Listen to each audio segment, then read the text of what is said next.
I'd like to start with someone else's words, my 11-year-old daughter Bronwyn's. I had a kid brother called Rab, who was 34 years older than me. He used to sit on the sofa with his guitar and lean over my shoulder trying to see what game I was trying to play on my iPad and wanted to have a go too. He always used to tell stories of his travels, and half the time I thought he was fibbing because he said some crazy stuff. Once we went to a science day at the university which was filled with games and exhibits for kids, but as he was basically just a kid himself, he wanted to get involved with everything too.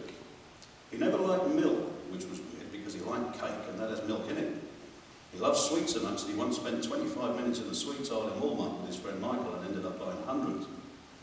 Rab was a musician, and I barely saw him without his guitar and pick. Everyone will miss Rab, but at least he's now at peace. Many of you, and many who couldn't make it, will have known Rab because you were part of the crazy stories Ron mentioned. I never had that fearlessness that led him into all these scrapes. Although we revelled in each other's travelling tales, our thing really came from shared tastes, stupid and even sometimes clever humour, rebellious music, a fascination with words, but above all, I think, because we just liked to hang out. Rab was a drifter, a string poet, a barfly, and Peter Pan rolled into one. We bonded on Bukowski, the beat poets, reggae, punk, comedy, but these bonds matured into a deep love and respect, and a tolerance of each other's stupidity. It is not enough to say Rab was quirky, or a bit of a character.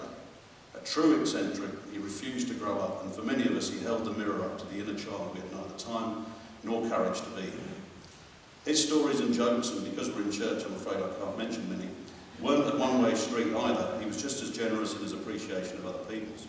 His company was infectious, even addictive, and he shook up every room he walked into. When he joined the social welfare office where I worked in London in the late 90s, he changed everything.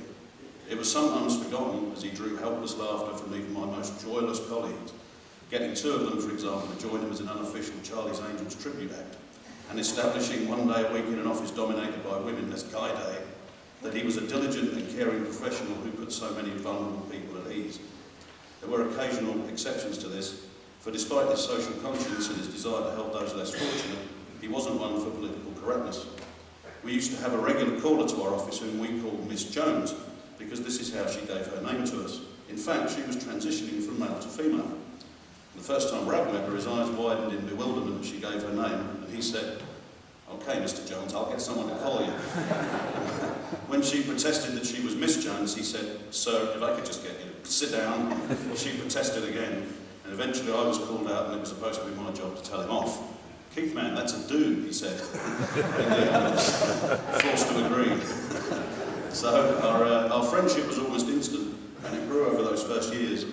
Part of it was that despite his raucous demeanour, he had a rare and incredible ability to pick up subtleties and nuance, not just in words and music and comedy, but also in the words and actions of real people. We both loved to people watch, and this could get us into trouble when we made an observation a little too loudly. He moved to Toronto with his then girlfriend, and I visited him there in 2000. It was probably the happiest I ever saw him. When he came back to London, I was going through some rough times, and he was just the best person to have there to help me through them. He was living in a big house with about 20 other people while working in an Irish bar in London.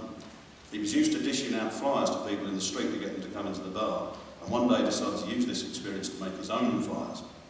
Now, they didn't have quite the same production values, they were pretty bad. They were handwritten and photocopied with his home address on them and an invitation to what he called Toast Sunday, which was a gathering in the communal kitchen to be toast. So the following Sunday, his housemates came down to the kitchen, all 19 of them, in the morning to find dozens of strangers there, all eating toast and shooting the breeze while Rab, who else, held court. In 2002, he and I both went to live abroad, he to Holland and me to Spain. We kept in touch, but it would be 5 years before we saw each other again. He came back to his dad John's hometown of Liverpool just as I was discovering I was finally going to be a father. But the mother was in Leeds and I was working in Glasgow, Scotland, where I had a nice big apartment with plenty of room for an old pal to give me 6 months of last-ditch bachelorhood, where it was Guy Day every day. I went down to Liverpool to fetch him. I put a fair bit of weight on in those 5 years, but luckily Rab was a good enough friend not to make anything of that. After we hugged, I said, 5 years, man, and he looked at me up and down and said, "Yeah, looks like you spent most of that time eating." It was during this time that I got to meet his mum and dad as they made a trip to England and Scotland that summer. We went to meet them in Liverpool, having done a nice tour of some local taverns, and Trish still winces at the memory of us spilling out of the cab when we arrived. Also around this time, I finally introduced him to another friend who was like a brother to me, called Sean. Sean arrived in Glasgow on a summer evening, and we were to drive north for a music festival the next morning. They hit it off straight away, and since I was cooking for us all that evening, I suggested they take a walk up a nearby store, get some beers. "Don't get in any trouble," I shouted after them. When they came back, Rab had blood pouring all down his face. A misunderstanding had arisen between Sean and someone else in the street, and when Rab realised my close friend was in trouble, he came straight to his aid and, as they say, took one for the team. After a trip to the hospital, we did get to the festival the next day, Rab with a big dressing on his forehead, and we spent a few days camping in a field, listening to great music, having a great time, and on the last night, Sean and Rab were talking to a young lad who suddenly attacked them, opening Rab's wound up again. Sadly, I've lost the footage, but I used to have a video clip of Sean and Rab, his forehead now covered by even more dressings, from the trip home the next day on a pebble beach at a lake in a Scottish island called Skye. As I was doing the driving, I was the only sober one of the three, and while they messed around and got stupid, I'd started idly throwing pebbles at a rock on the beach, some hitting, some missing.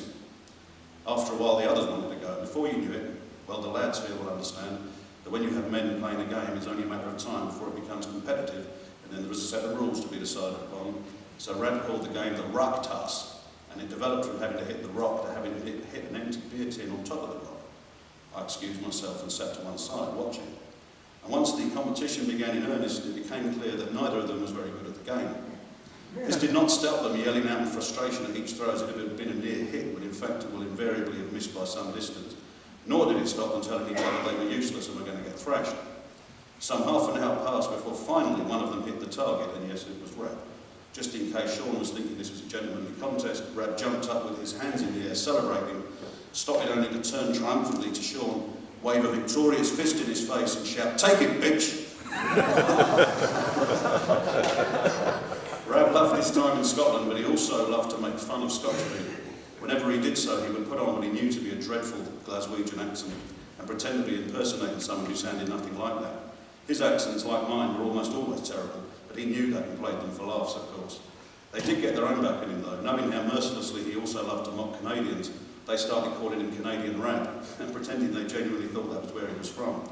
As for his time in England, well, he was from an English family and he loved English culture, especially the music. Rab was a one-off. He was the cat that got given 99 lives, and yet he still managed to use them all up. People who didn't know him sometimes took him the wrong way, which is why he got into a lot of scrapes, and people mistook his coarse humour for hostility at times.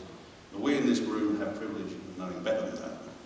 I'm truly thankful for the kind welcome the community of and around Laverne have given me, but more than that, for your part in moulding the character of such a huge figure in my life. And one last message of gratitude and love to Trish and John. I hope you won't mind I've messed John Lennon's words up a bit, but may you both shine on like the moon and the stars and your suns. And finally, thank you, Rab, for drifting by.